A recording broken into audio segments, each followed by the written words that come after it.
जय हिंद दोस्तों। मेरा नाम इश्तियाक है और आज हम अपने इस वीडियो में जलवायु परिवर्तन के ऊपर आज की वीडियो जो होने वाली है। आज की वीडियो में हम देखेंगे आखिर ये COP27 होता क्या है।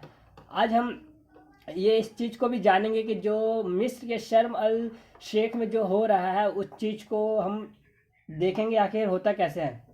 साथ में हम ये भी जानेंगे कि आखिर जलवायु परिवर्तन क्या है जिसके लिए आज हम ये जो पूरे दुनिया जो है वो एकजुट हो रखी है। तो आइए स्टार्ट करते हैं जलवायु परिवर्तन। तो ये हमारी पहले की पृथ्वी है जिसे प्रकृति ने खुद संरक्षण दे रखा है, लेकिन ये हमारी वर्तमान की पृथ्वी है जिसे अब मनुष्य संरक्षण देने की बात कर रहे हैं। तो कहाँ मनुष्य संरक्षण देगा और कहाँ प्राकृतिक संरक्षण दे रही थी।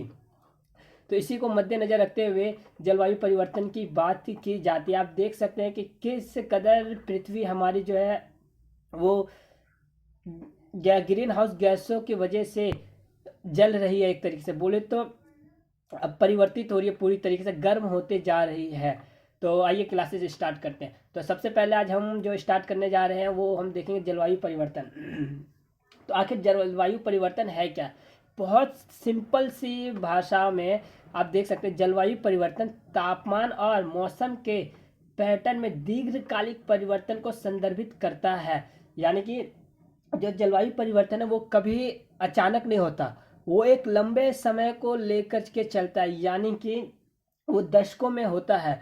अब जलवायु परिवर्तन को समझेंगे कैसे। तो सिंपल सी बात अगर मैं बताऊं कि अभी वर्तमान में देख सकते हैं कि बेमौसम बरसात होना, गर्मी में कुछ ज़्यादा ही गर्मी का हो जाना और ठंड कम पड़ना, ये सारे जलवायु परिवर्तन के कारण है। अगर हम बात करें जलवायु परिवर्तन और बड़े पैमाने पर समझे तो कैसे, जो हमारे ग्लेशियर्स है बर्फ़ों के, उनका पिघलना, उनके पिघलने से समुद्रों का जो पानी है उनका स्तर बढ़ जाना, उनका स्तर बढ़ने से कई सारे जो प्राय ये द्वीप होते हैं उनका डूब जाना। अगर हम भारत की बात करें तो जो हमारा ये अपना, अगर हम इस साइड आए बोले तो इंडोनेशिया की तरफ अगर हम आए तो उस साइड हमारे कई सारे जो जावा वाला द्वीप है वो भी कहा जा रहा है कि वो आने वाले समय में पानी का स्तर उनसे ऊपर हो जाएगा, तो एक हिसाब से डूब जाएंगे। काफ़ी सारे जो द्वीप होते हैं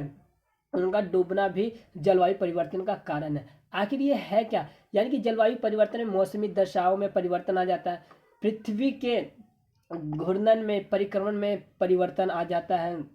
ये काफ़ी सारे परिवर्तनों के कारण जलवायु परिवर्तन होता है। अगर सिंपल सी बात करें तो जो जलवायु परिवर्तन है गैसों से होता है, यानी कि ग्रीन हाउस गैसों के वजह से जलवायु परिवर्तन काफ़ी तेज़ी से बढ़ रहा है। अब बात करते हैं आखिर ये जलवायु परिवर्तन होता क्या है। आपने सिंपल से बात शब्दों में समझा कि ये एक दीर्घकालिक परिवर्तन है। जलवायु दीर्घकालिक परिवर्तन होता है। अब अगर हम आगे की बात करें तो सबसे पहले जलवायु परिवर्तन के कारण क्या होते हैं। एक प्राकृतिक कारण होता है, एक मानवीय कारण होते हैं। तो प्राकृतिक कारण में अगर हम प्राकृतिक कारण बात करें तो इसके अंतर्गत हम देख सकते हैं भूकंप देख सकते हैं जो जलवायु परिवर्तन का कारण हो सकता है। हम प्लेट टेक्टोनिक देख सकते हैं जो ये जलवायु परिवर्तन का कारण हो सकता है। हम ज्वालामुखी देख सकते हैं जो जलवायु परिवर्तन का कारण हो सकता है। हम धूमकेतु देख सकते हैं जो यानी कि अंतरिक्ष पृथ्वी की ओर गिरती है, वो सब जलवायु के परिवर्तन के कारण होता है। अगर हम मानव जनित कारण की बात करें तो इसके अंदर हम देख सकते हैं जो मनुष्य जो है बड़े पैमाने पर उद्योगों का विकास कर रहा है, ये जलवायु परिवर्तन का सबसे बड़ा कारण है। मनुष्य द्वारा जो गैस से उत्सर्जित की जा रही है वो हमारे पृथ्वी पर काफ़ी बड़े पैमाने पर जलवायु परिवर्तन का कारण बन रहा है। अगर हम देखें तो इसके अंतर्गत हम जंगलों को काटते हैं जो है वो जलवायु परिवर्तन का कारण है, क्योंकि उनसे हमें ऑक्सीजन प्राप्त रूप से नहीं मिल पाती है। अगर हम काफ़ी और बातें करें तो हम ट्रैफिक की अगर बात करें तो ये भी एक जलवायु परिवर्तन का कारण, क्योंकि इनसे जो गैसेस निकलते हैं वो हमारे हमारे स्वास्थ्य के साथ साथ हमारे अर्थ के लिए भी हानिकारक होते हैं।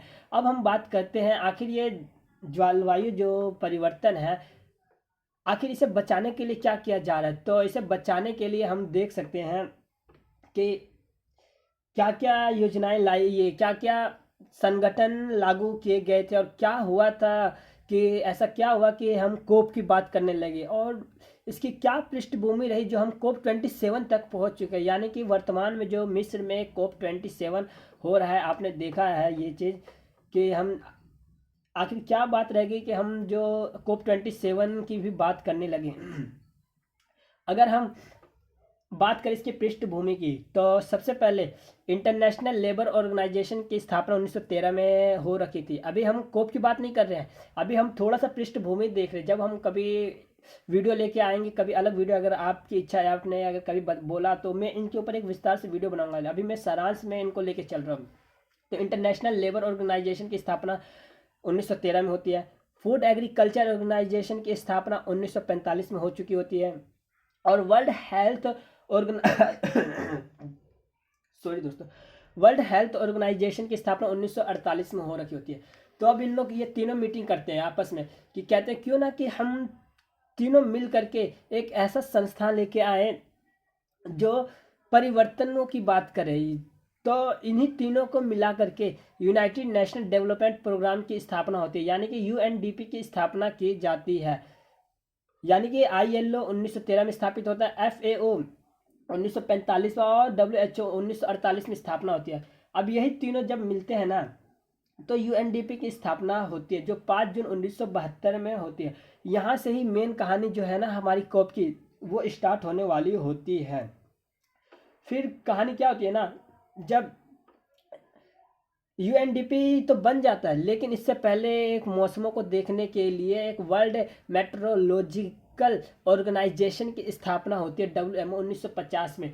तो इन्हीं को मद्देनजर रखते हुए 1950 को, यानी कि WMO और यूएनडीपी को मद्देनजर रखा जाता है, और इन्हीं को मद्देनजर रखते हुए स्थापना होती है IPCC, यानी कि inter governmental panel on climate change की स्थापना होती है।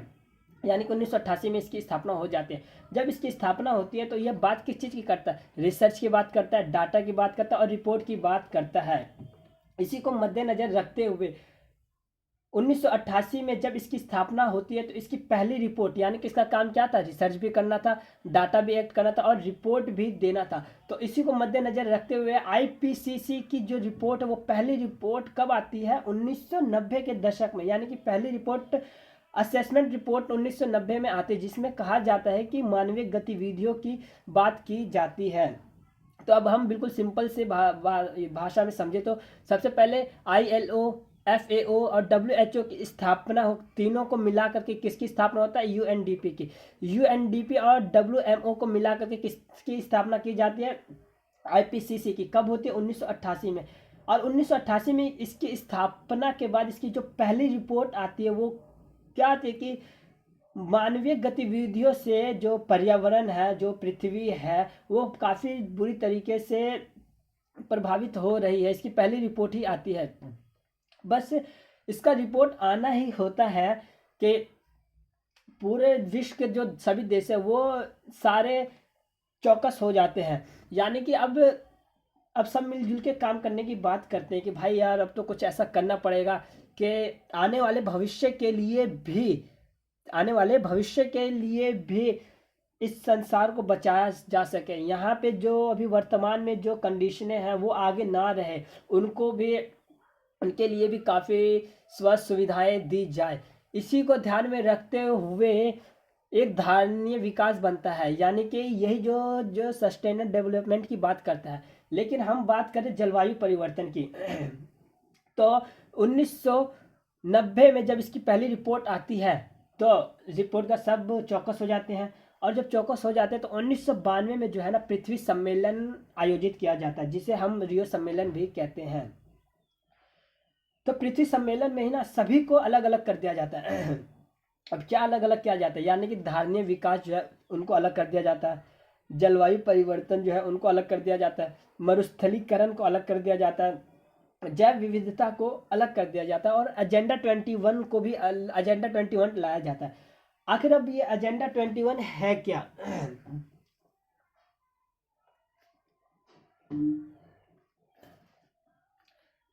एजेंडा 21 सॉरी दोस्तों, थोड़ी तबीयत खराब है ना, इसी वजह से बार बार।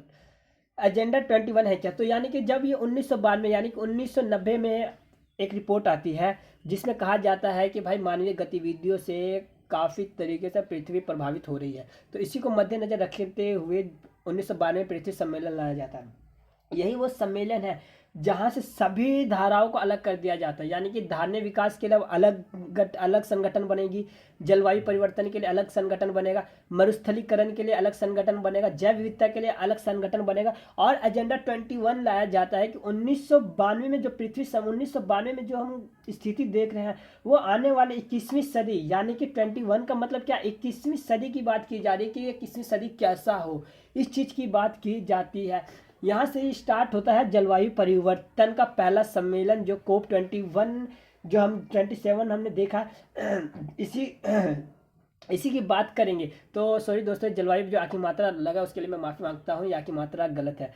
जलवायु परिवर्तन, अब जलवायु परिवर्तन के लिए ही एक सम्मेलन आयोजित किया जाता है UNFCCC से, यानी कि United Nations framework convention on climate change 1994 में। तो हम देख सकते हैं कि अगर थोड़ी सी 1988 की बात करें तो 1988 में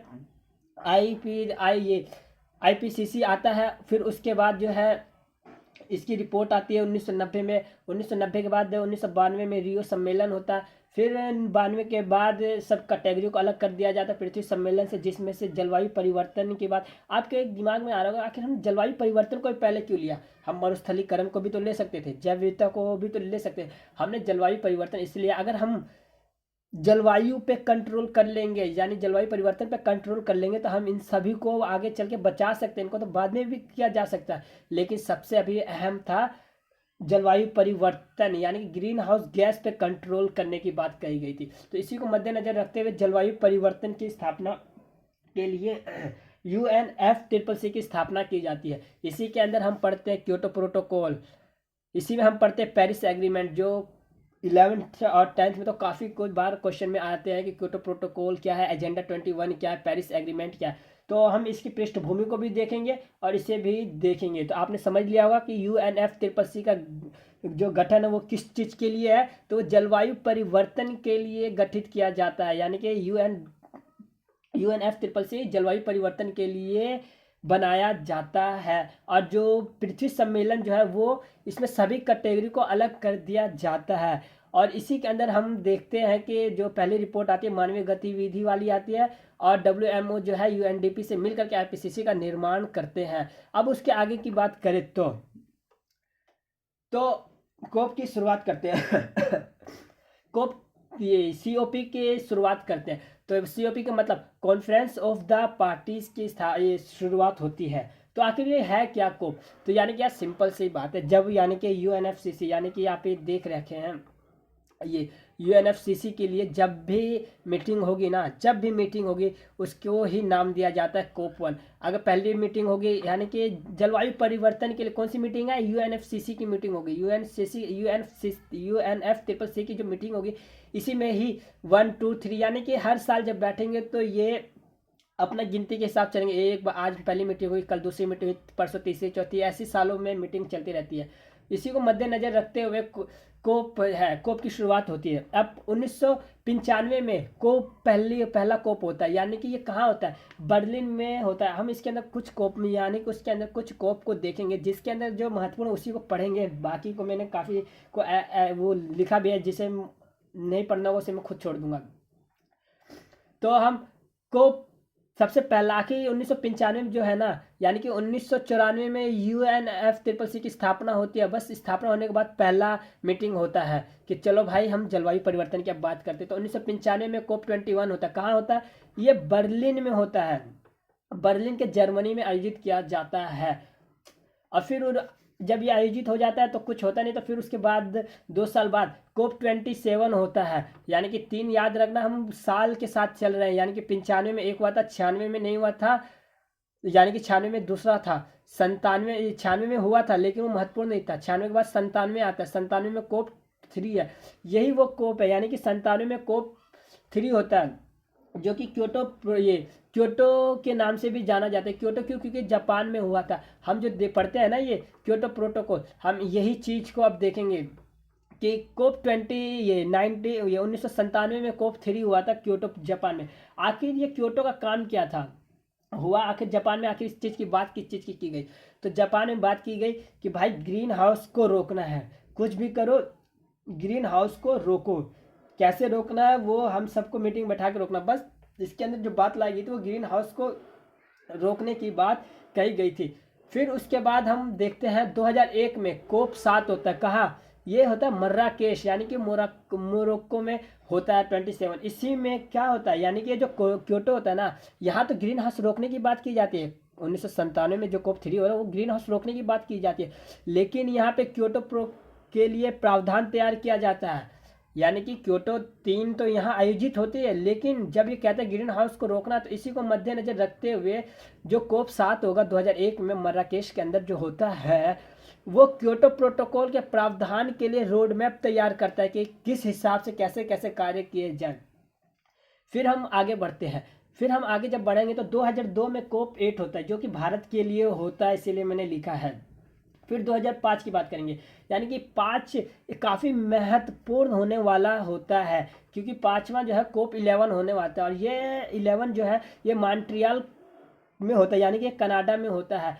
यहाँ से क्या होता है, क्योटो प्रोटोकॉल लागू हो जाता है, यानी कि हमने जो देखा है ना 1997 वाला प्रोटोकॉल, ये यहाँ पे आता है। यानी कि 1997 में क्योटो तो आता है, लेकिन ग्रीन हाउस की बात करता है, लेकिन साथ में यानी कि जो कोप 7 होता है वो हाँ क्योटो प्रोटोकॉल के लिए रोड मैप तैयार किया जाता है, और इसी रोड मैप को कहाँ लागू किया जाता है? कोप 11 में मॉन्ट्रियल कनाडा में लागू किया जाता है।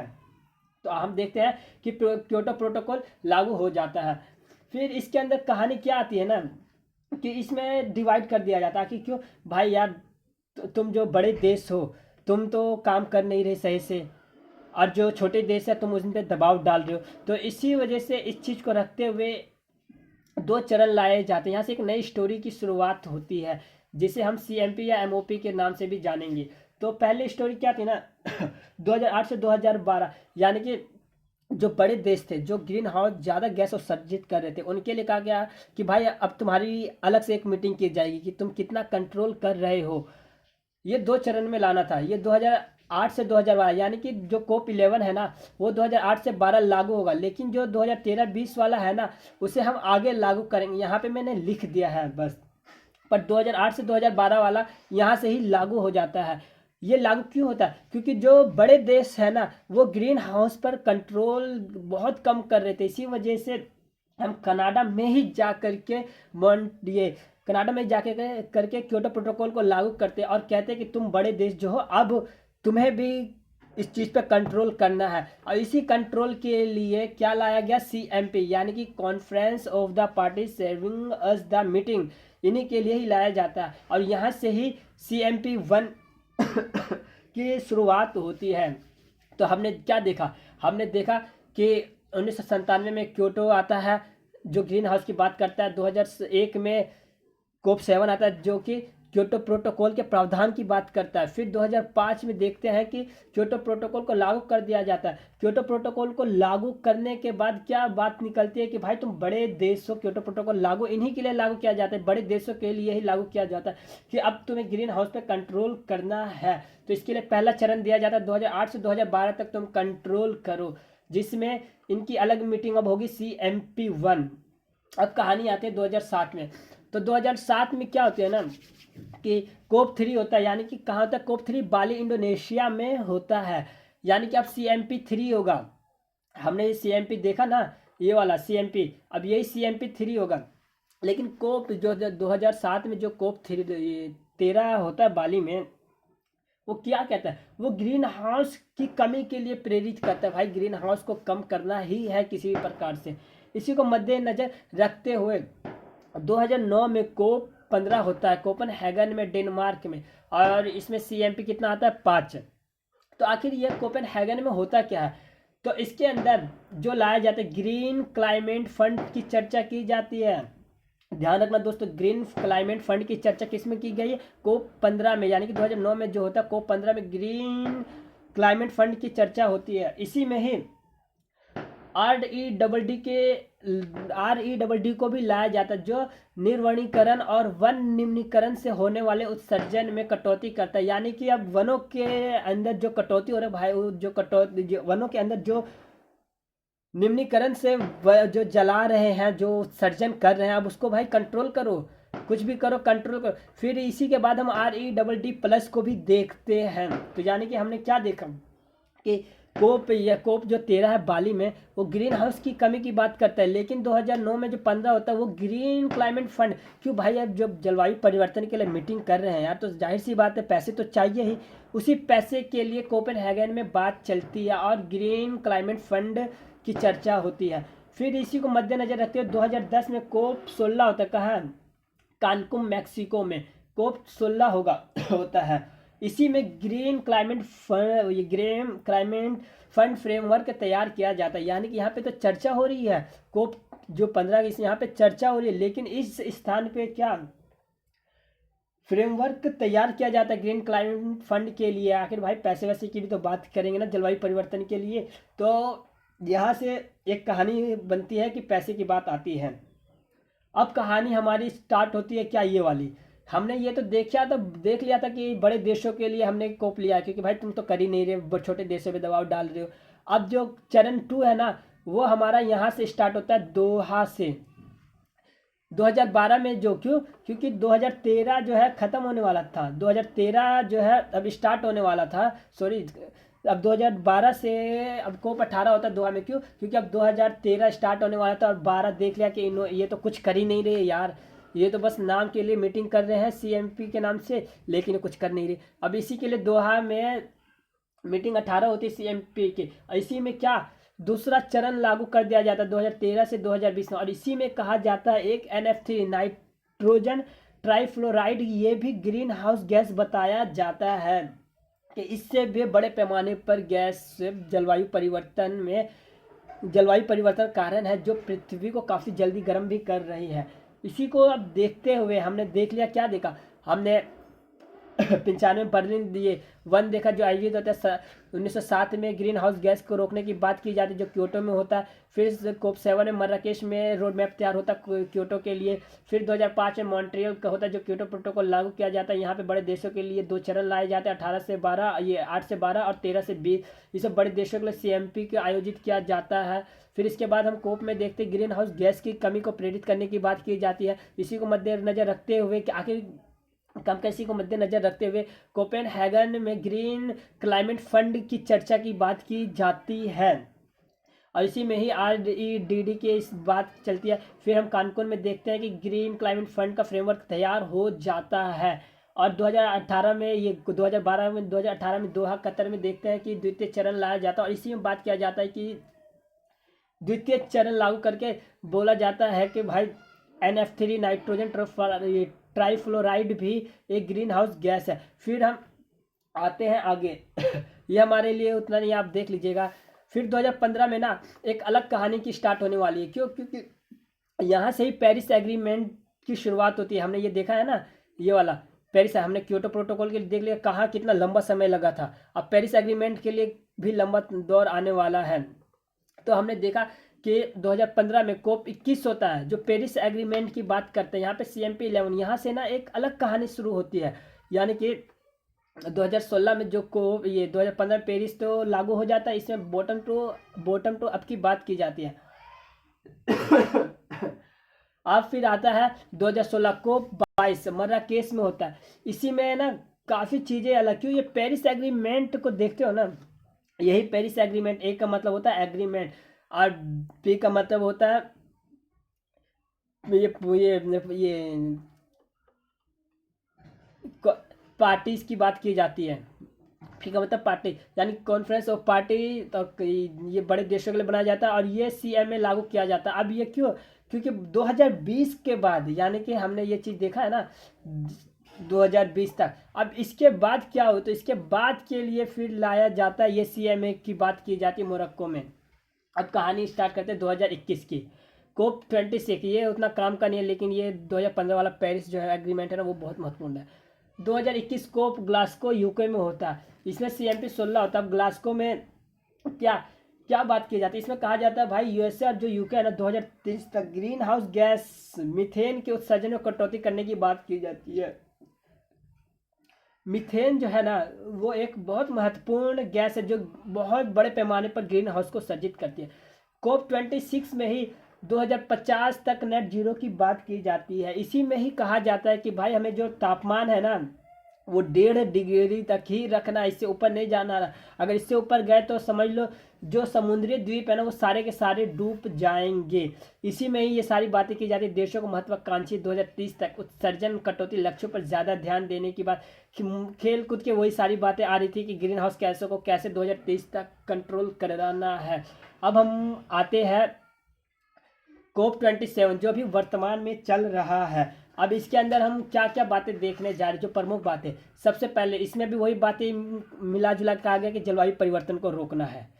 दूसरी बात कहा गया पृथ्वी पे यानी कि भारत अर्थ पे एक प्रकार की जलवायु अराजकता की ओर बढ़ रहे विभिन्न जीव जंतु को सैकड़ों किस्में हमेशा के लिए विलुप्त, यानी कि इसमें सिंपल सी बात कही गई है। पहले तो जलवायु परिवर्तन को रोकने की बात कही। दूसरे में कहा गया भाई जलवायु जो है ना एक अराजकता की ओर बढ़ रही है बड़े तेजी से, और इसी जलवायु परिवर्तन की वजह से जो विभिन्न जीव जंतु जो है ना वो बड़े पैमाने पर विलुप्त की कगार में जा रहे हैं।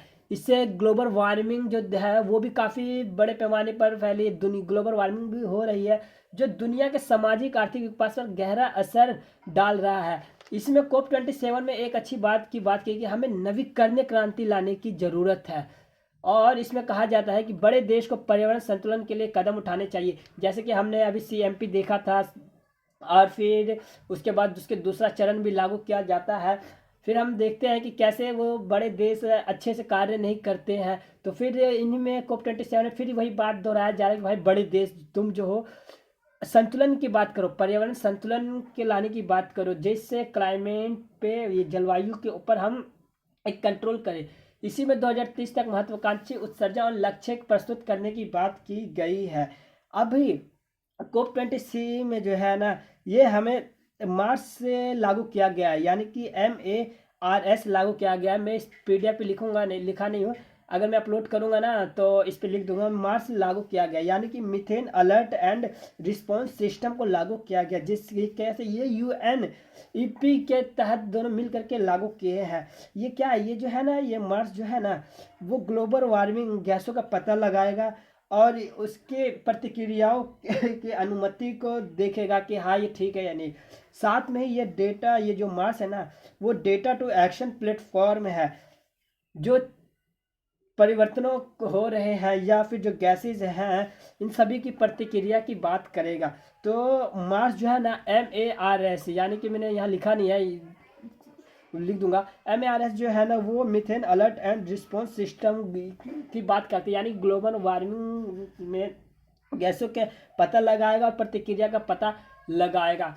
तो दोस्तों उम्मीद है कि आपने देख लिया होगा कि हमने कोप देखा सारा कि कैसे जलवायु परिवर्तन की शुरुआत होती है और कैसे आज वर्तमान में हम देखते हैं कि कैसे COP27 हो रहा है, और हम देख रहे हैं कि कैसे हम अपने हथेली पे हमने पृथ्वी को रखा है और कह रहे हैं कि अब पृथ्वी को बचाना है, नहीं तो एक वक्त में प्राकृतिक खुद संरक्षण ले रखी थी। तो दोस्तों उम्मीद है कि आज की वीडियो आपको काफ़ी पसंद आई होगी, और वीडियो को लाइक और सब्सक्राइब जरूर करें, क्योंकि आप लोग सब्सक्राइब नहीं कर रहे हैं। और सब्सक्राइब करें और बेल आइकन दबाएं ताकि मेरे आने वाली हर वीडियो का इन्फॉर्मेशन आपको जल्द से प्राप्त हो सके। और आप बताइए कमेंट में कि नेक्स्ट वीडियो में मुझे किसके ऊपर लाना है। तो आज के लिए बस इतना ही, मुझे दीजिए इजाज़त, धन्यवाद।